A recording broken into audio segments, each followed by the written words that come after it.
Hi, welcome. Now I am going to show you how to count number of positive values in a data set. Okay, what you have here is the number of months names, and each month you have respective temperature on the particular month.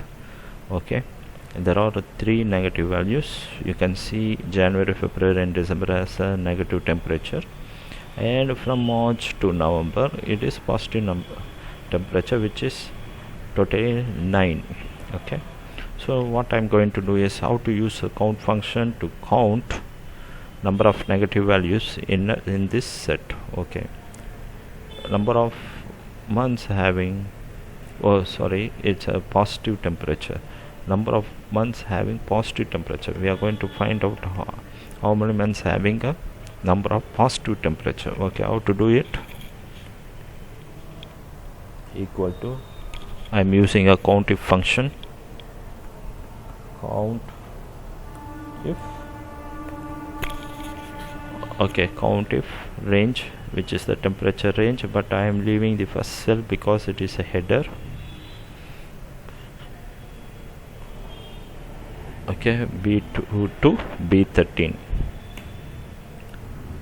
Okay, now comma, I'm going to write down the criteria. Criteria is nothing but the condition. What is the condition?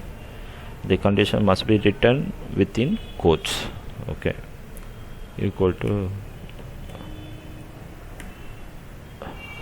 condition is less than, okay, which is positive, okay, greater than 0.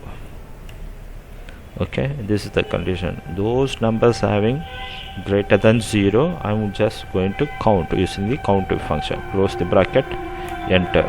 You can see here it is 9. So it is showing you that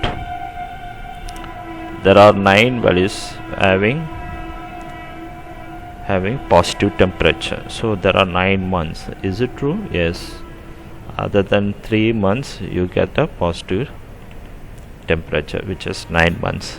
Okay, this is the way you can use the CountIf function to get positive values, greater than 0 values in a particular data set. Hope this video is helpful to you. See you in the next video. Bye.